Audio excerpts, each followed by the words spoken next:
సత్యప్రసాద్ అన్నారు. శుక్రవారం నగర మండలం దూరపూడి గ్రామంలో 6 కోట్ల రూపాయలతో నూతన వైద్యశాల నిర్మాణానికి ఆయన శంకుస్థాపన చేశారు.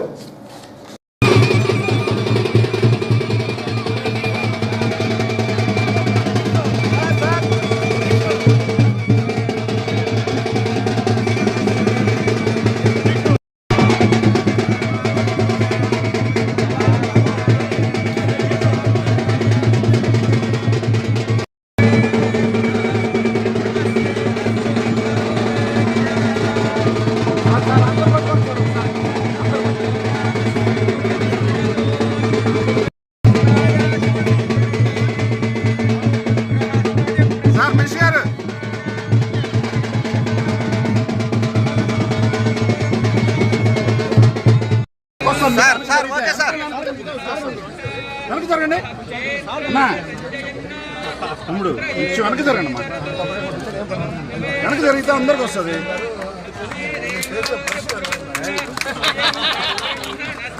సార్ సార్ సార్ నిలబెడతాను. ఏదైతే పవన్ కళ్యాణ్ గారు తప్పకుండా నేను డిపార్ట్మెంట్ నేను టేకప్ చేసి దీన్ని అభివృద్ధి వైపు తీసుకెళ్తానని చెప్పి లక్ష్యంతో పనిచేస్తాను. దాంట్లో భాగంగా 990 కోట్ల రూపాయలు 15వ ఆర్థిక సంఘం ద్వారా, అంటే గత ప్రభుత్వం పంచాయతీ నిధులు దోచుకోవాలని చూస్తే ఈ ప్రభుత్వం వచ్చిన తర్వాత ఎన్ని ఇబ్బందులు ఉన్నప్పుడు కూడా పంచాయతీ నిధులు తప్పకుండా వారికి చెందాలి, ఆ గ్రామ అభివృద్ధి చెందాలనే లక్ష్యంతో వారికి ఇవ్వటం. అదే కాకుండా 500 కోట్ల రూపాయలతో జల్ జీవన్ మిషన్ కోసం దాన్ని కట్టడం, అంటే ప్రతి గ్రామంలో కూడా మంచినీటి సౌకర్యం కల్పించాలనే లక్ష్యంతో ప్రణాళికతో ముందుకు వెళ్ళటం. అంటే ఇవన్నీ కూడా శుభపరిణామాలు. కూటమి ప్రభుత్వం అనేది ఎప్పుడు కూడా ఉట్టి మాటలు కాదు చేతలని చెప్పి నిరూపించుకునే విధంగా ప్రతి గ్రామంలో క్షేత్ర స్థాయిలో కింద స్థాయిలో కూడా అభివృద్ధి చూపించాలనే లక్ష్యంతో. ఎందుకంటే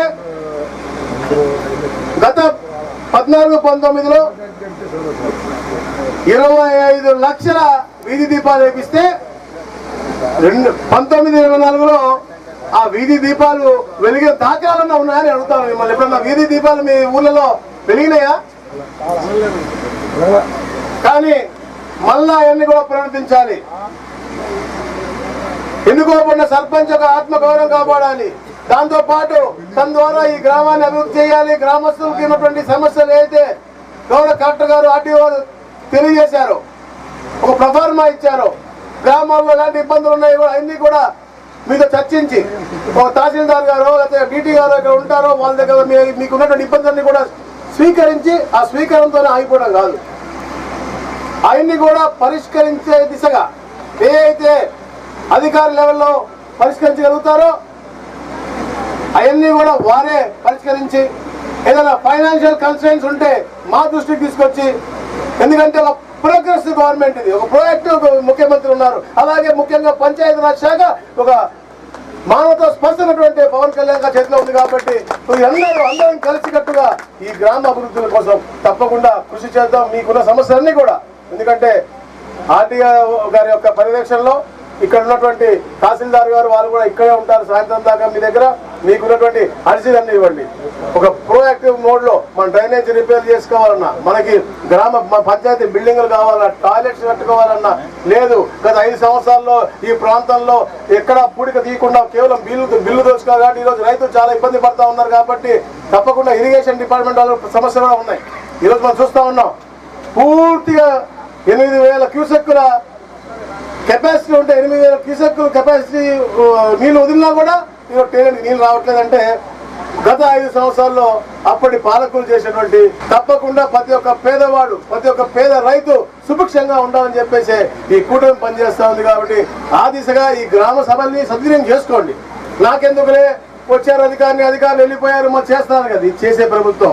గతంలో విభజన జరిగిన తర్వాత ఈ అభివృద్ధి జరిగింది అంటే మీ అందరికీ తెలుసు, నేను చెప్పాల్సిన అవసరం లేదు. అందుకనే 2019లో కూడా మీరు ఆ ల్యాండ్ స్లైడ్ లో కూడా నన్ను గెలిపించారు, 2024లో గెలిపించారంటే మీ అందరికీ కూడా ఈ ప్రాంత అభివృద్ధి ఎలా జరిగింది. ఎందుకంటే 2014 కానీ 19 కానీ 24 కానీ ఎప్పుడు ఆలోచించినా కూడా సత్యప్రసాద్ అనే మనిషి మీ యొక్క అభివృద్ధి కోసం తప్ప ప్రాంతం కోసం కాదు.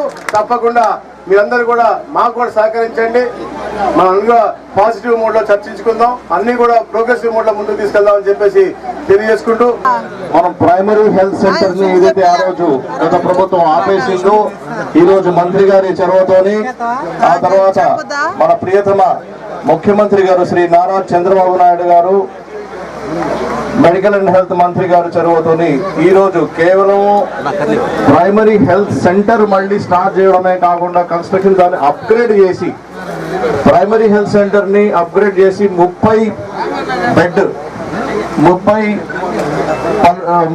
మంచాల ఆసుపత్రిని, 30 పడకల ఆసుపత్రిని అప్గ్రేడ్ చేసి సిహెచ్సి సెంటర్ ని ఈరోజు మనం శంకుస్థాపన ఈరోజు చూసాము. చాలా చాలా సంతోషంగా ఉంది. మంత్రి గారు, కలెక్టర్ గారు, ఆర్టీఓ గారు అందరి మధ్యలో, జెడ్పీటీసీ గారు, ఎంపీటీసీ గారు, డాక్టర్లు అందరి మధ్యలో, గ్రామ పెద్దలు అందరి మధ్యలో ఈ చక్కటి కార్యక్రమంలో పాల్గొనడంలో నాకు చాలా చాలా సంతోషంగా ఉంది. మిత్రులారా, ఈ రోజున గ్రామ పంచాయతీలకి 1450 కోట్ల రూపాయల నిధుల్ని విడుదల చేయడమే కాకుండా మొత్తం అక్రాస్ ద స్టేట్ ఒకే రోజులో గ్రామ సభల్ని కండక్ట్ చేయడం కూడా నిజంగా ఇది కని విని ఎరగినటువంటి గొప్ప కార్యక్రమం.